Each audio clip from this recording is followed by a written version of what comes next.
Yeah. So good afternoon, everyone. Welcome to the NITheCS Colloquium. My name is Francesco Petrarca. I'm the interim director of NITheCS. And if you're not yet receiving the NITheCS newsletter and emails, please join them following the links on our website. I need to apologize for the slightly chaotic announcement of this talk today, but thanks to Pietro, we managed to organize and keep our series going. Yeah. So this evening, I'm very pleased to introduce to you Pietro Landi. Pietro did his PhD at University of Milan. Yeah. And after that, he came to Stellenbosch as a postdoc for 4 or 5 years. And he also spent a year as a postdoc at Ames. Not really, No? but Not really. Okay, so more or less. maybe SACEMA. SACEMA, sorry, I confused it. SACEMA, yeah. And now he's a lecturer in the Applied Mathematics department of Stellenbosch University. And this evening he offered to give us a talk with a very interesting title. And I think we're all here because we find it all very curious and appealing. And Pietro, please, you're welcome to start. Yeah, here we go. Thank you. Thank you, Francesco, and thanks everybody for being here on such a short notice. And let me start with something serious before I start the talk.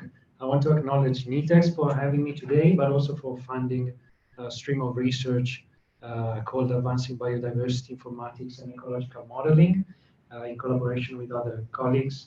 And this is, when I do serious work, I work on ecological modeling, but I'm not going to bore you with this tonight. I'm going to tell you another story. And the story starts in 1980.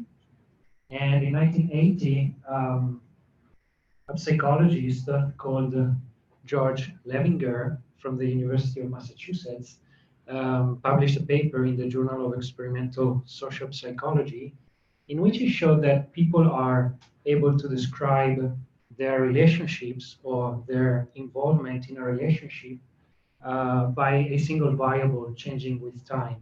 So for instance, in this slide, we can see a couple that gets interviewed by the psychologist, and each of them can graph a line of his state in the relationship that changes with time.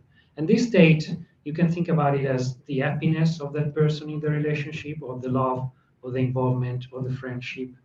And in this case, we can see that the guy, he starts very well. He's very eager in this relationship, so his feelings go high, but she's not very impressed.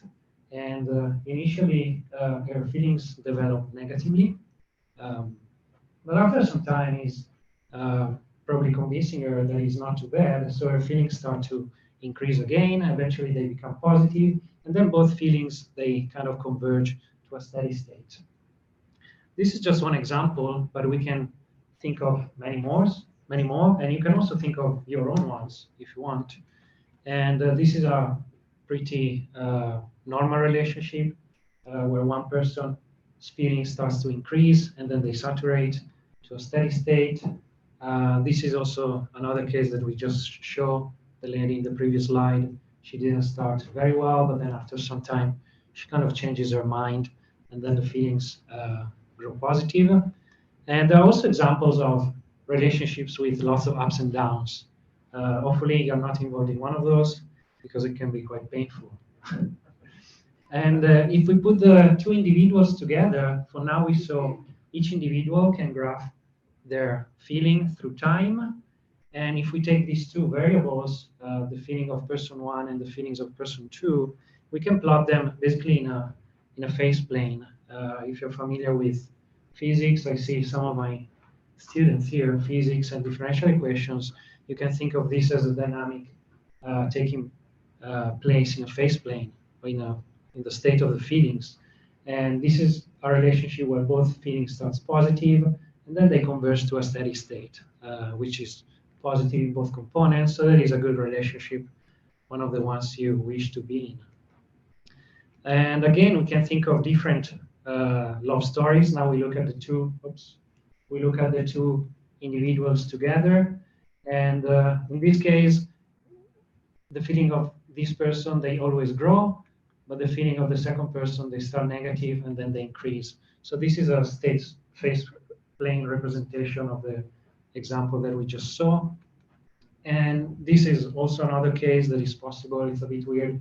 They both start very happy, but then something happens and there's a sudden turn into the feelings. One first becomes negative and starts to decrease. The other one also keeps going negative. And they end up in an equilibrium where both feelings are negative. So these people, they kind of hate each other. And also, if both feelings in the relationship develop periodically, we can have this solution or this trajectory describing the relationship converging to a closed orbit or a limit cycle. The next step in our story is 1988, and it's the first mathematical model of love stories by Stephen Strogatz. At the time, he's now at Cornell, but at the time he was actually teaching at Harvard, and he won a prize for being the best lecturer in mathematics. So he could write this single-page paper into the Harvard magazine. And he says that he uses differential equation, actually to teach differential equation, he uses love as an example to attract the students to the topic of differential equations. So he, instead of writing a system for a harmonic oscillator like a spring mass, as we did last year, unfortunately, Strogatz is much a better lecturer, and he writes a system of feelings between Romeo and Juliet. The dynamics is exactly the same, it's periodic, but students pick this with a better mindset, and they're more interested in differential equation because the topic is a bit more interesting. And the system, of course, is just linear. It's not realistic. His aim was not to develop a realistic model of a relationship, but to use this as an example for teaching. And he mentions in the final paragraph of this paper that nonlinear terms can be added to this model, and then he mentions poets and something else that I don't see. The many-body problem, which are all topics that I'm going to touch on in my talk. The last step. If you click on hide, That's good. So yeah, let me show you many-body problem. We will see a many-body problem in the last example of my talk. In 1998, then this person, Sergio Rinaldi, he was my master and PhD supervisor back in Milan. And he gets these two ideas, the paper by Strogatz and the evidence from Levinger that people are actually able to describe a relationship with one variable changing with time. And he starts to build systematically the modeling of law dynamics from 1998 to 2015, where he published this book, where all the models are included. And I was doing my PhD in his team back then, so I was lucky enough to also contribute to this book a little bit. I will show you how we started. Of course, the model by Strogatz is not satisfactory at all. So what Sergio did was to try to model properly what happens in a relationship between two individuals. We mostly consider two individuals in a relationship. So X1 is the feeling of one person towards the other, and X2 is the reciprocal, the feelings of the second person towards the first one. And he actually went a little bit into the literature of the psychology of love to understand how love changes with time. And he came up with this model with three terms, and now I will briefly describe what they mean. The first one is oblivion. It's negative. The other two are positive, and they're called reaction to love and reaction to appeal. I will now unpack them a little bit. The first one, oblivion, is typically just negative linearly with a coefficient, and it describes a negatively exponential dynamics of the feelings if the two individuals are not together anymore, it's reasonable to think that you tend to forget your partners, your previous partners, so your feelings just wind down with time and they exponentially go to zero. So this term is not really interesting, but it has to be there for stability, and it also makes sense. The second term is the reaction to love, probably the most interesting, and it's how mostly the love that you receive from your partner influence how you grow or decrease your love in time. So in the first two examples, most people, hopefully most people sitting here are secure, and these people are people that like to be loved and don't like to be hated. So you can think of that function to be a monotonic function. It can be linear or it can be nonlinear, but as long as it's monotonic, and of course, yeah, with a positive slope, it means that the individual is secure, and that means, yeah, they love to be loved and hate to be hated.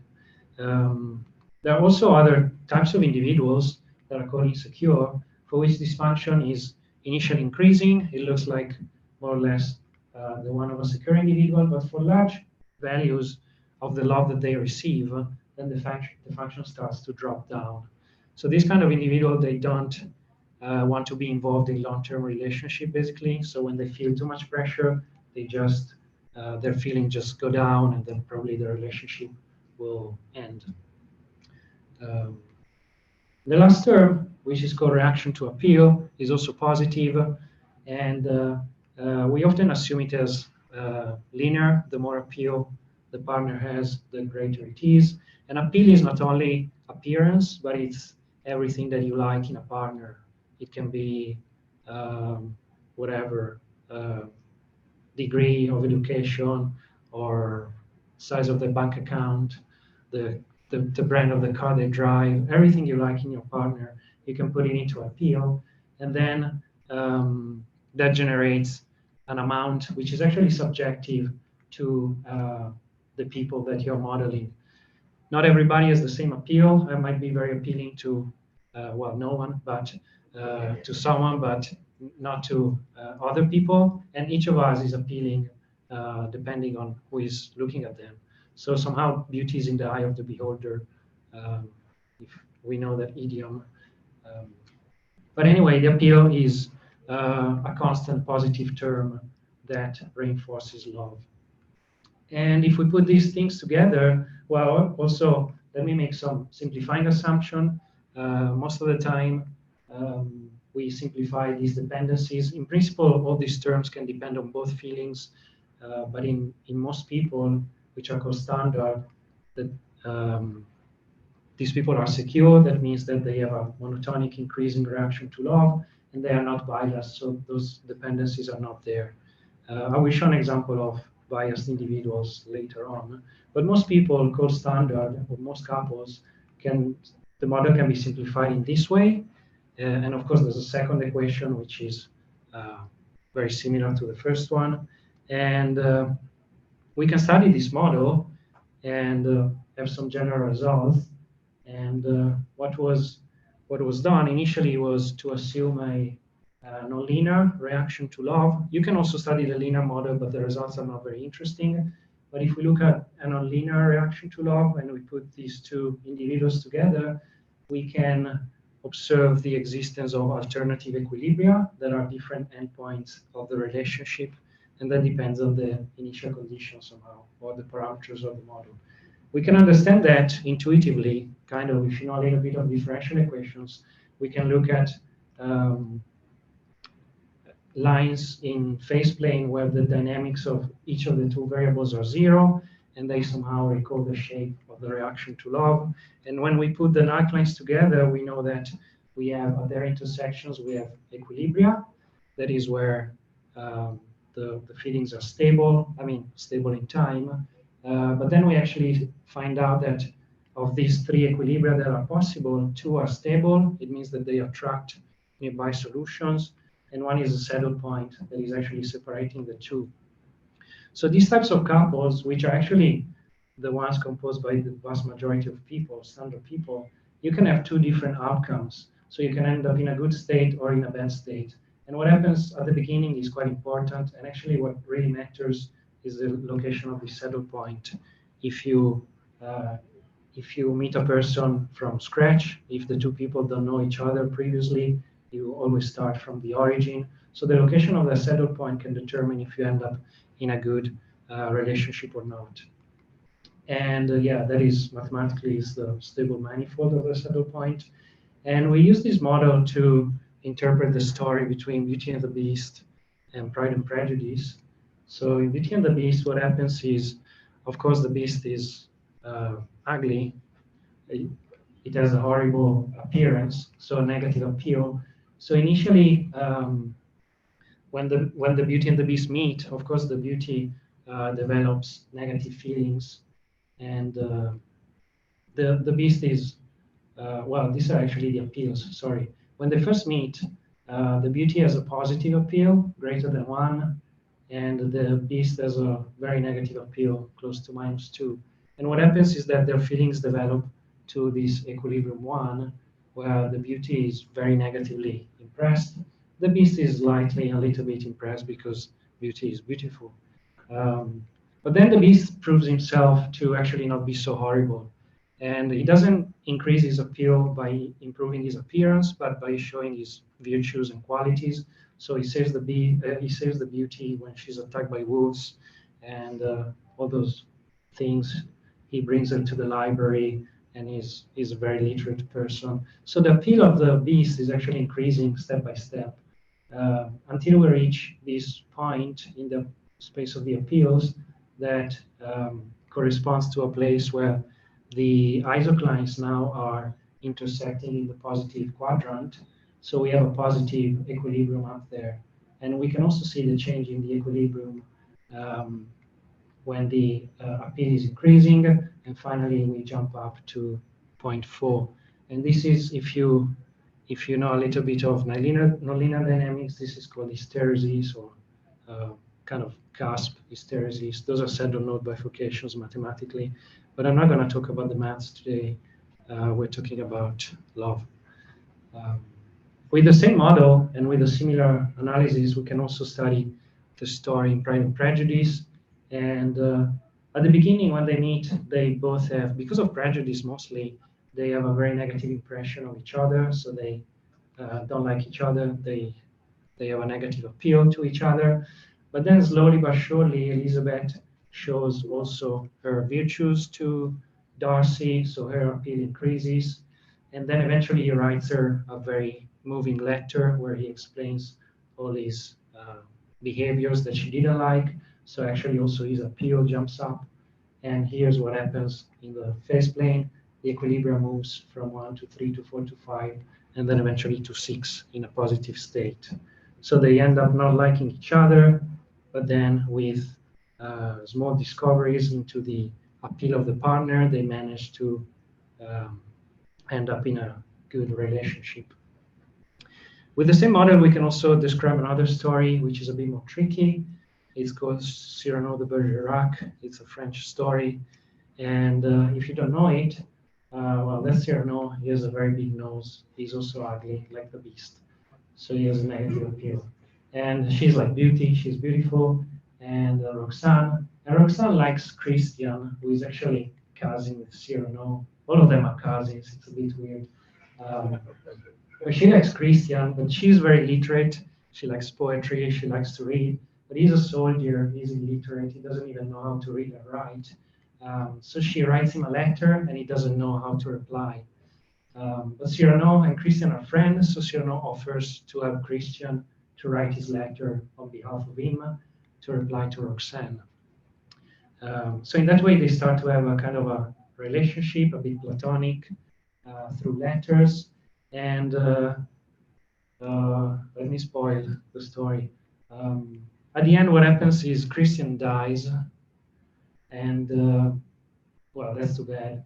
But Cyrano and Roxane keep their friendship, and after many years, Roxane finds out that Cyrano was actually the author of the letters, and then she actually tells him that she loves him. But then he also dies 1 second later, unfortunately. But how to use that model to interpret that story? Well, this is a phase plane if Cyrano was to reveal himself immediately. If he was, after the first letter, he was telling Roxane, well, it was me writing the letter, still the initial feelings were in this gray area, and in the gray area, which is on the left of this stable manifold of the saddle, we end up there in a negative relationship.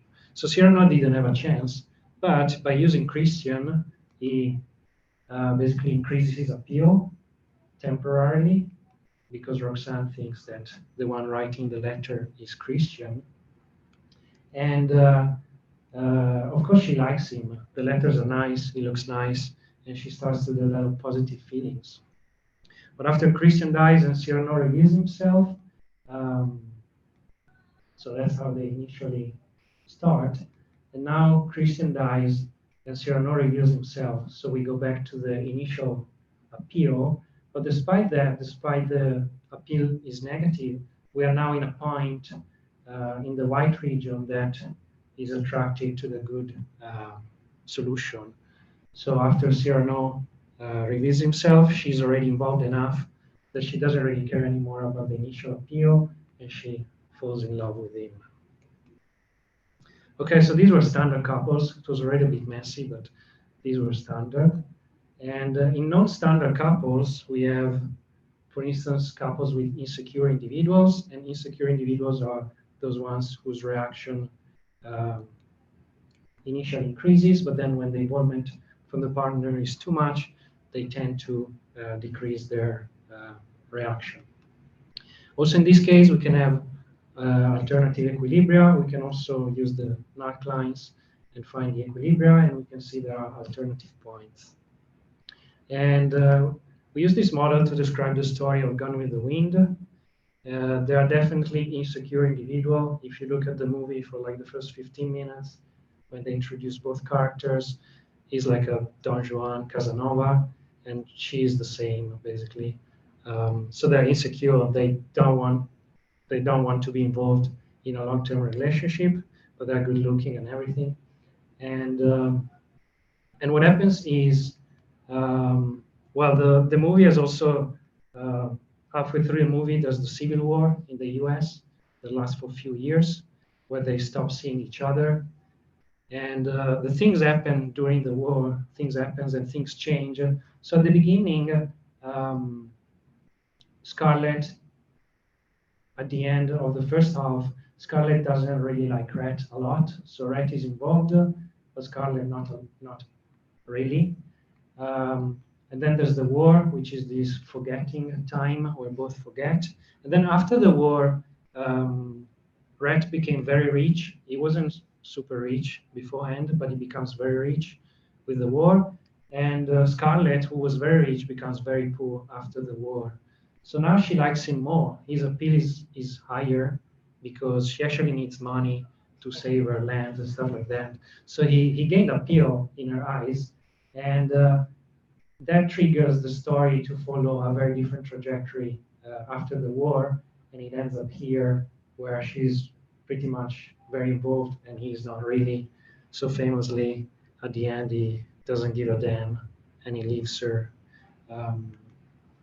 And this is how a simulation of their relationship through the years. That is the forgetting during the war, and that is how the feelings evolve. So yeah, the end of the first half, when Atlanta is burning, Rhett kisses Scarlett, but she slaps him across the face and leaves him. After the war, they end up at that point, and she wants him to stay, but he doesn't give a damn and leaves her. That's it. And the movie is very long and very boring. So if you look at the first 20 minutes and you understand that there are insecure individuals and you know that there's a war in between, then you can actually predict the end of the movie without watching it, which is great. Another example is when the individuals are insecure, but they're also biased. Bias is when your own feelings are actually changing the reaction or the way you perceive the other person's appeal. And if your feelings are enhancing your reaction to the partner's appeal. It's called synergy, synergic individuals. Otherwise, it's platonic. Platonic individuals, when they are in love, they don't really care about the appearance of the partner. So if in this model, we can have periodic solutions. I showed an example at the beginning of the talk. And yeah, those are periodic solutions, closed orbits in the phase plane and limit cycles. And this model was used to describe the love story between Laura and Francesco Petrarca, not Petruccione, but Petrarca. He was a writer in 1300s in Italy, and he wrote poems in a very famous collection called Canzoniere, and he wrote poems for 20 years. And Laura was real, and he wrote these poems talking about Laura and her the feelings that he had with her, and vice versa, for 20 years. And actually, well, this is just a quote translated into English from the Canzoniere that gives an example, well, like a qualitative description of ups and downs in their relationship. I hope you read it because I'm skipping it. What is interesting is that there was a very famous historian, or academic studying Italian literature, called Frederick Jones, and he studied the Canzoniere very thoroughly. And he actually put these dots that represent the feeling of Petrarca with respect to Laura in time. These are the poems were written across 20 years, and he studied the Canzoniere so well that he could estimate the amount of love that Francesco was having at that time. And the line is the simulation of the model, the best model fitted on the data. And well, we can see the data are periodic, up and down. Well, if not periodic, at least they show lots of up and down. And the model shows a periodic solution that kind of fits well with the data. The last one, I think it's a many-body problem. For now, we have always looked at couples with two individuals. Now we look at triangles. And this, despite being a bit awkward and weird, is actually probably the most interesting because it's a true story. Well, also Laura, Francesco and Laura were real, but this is real and a bit more recent. And these people actually wrote diaries and journals about their lives.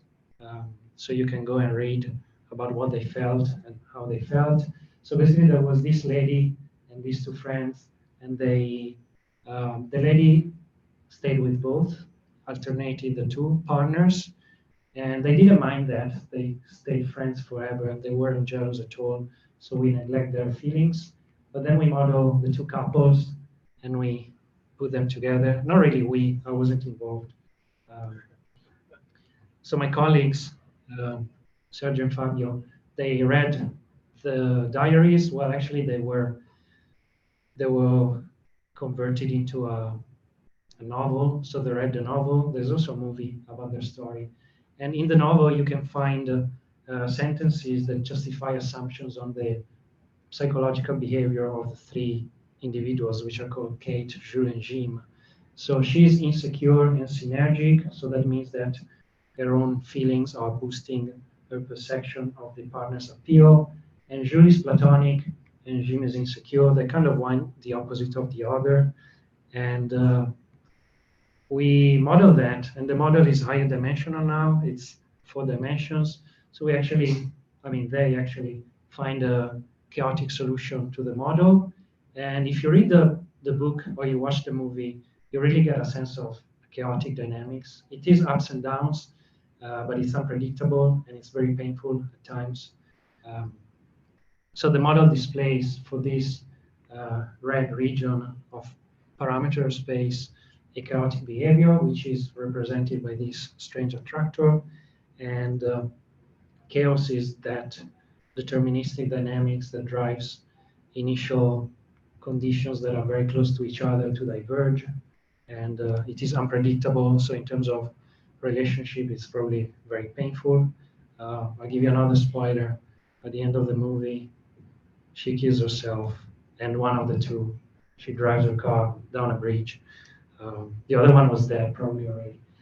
But she always keeps one partner, but then she switches between them 7 times in her life. And these are actually the time points where she switches partner in the novel, and this is what is predicted by the model. They assume that she switches partner when the feeling towards one of them becomes greater than the feeling towards the other. And those are quite a good fit. So this is probably the most validated model of all in terms of our dynamics. And I think I'm done. Thank you very much.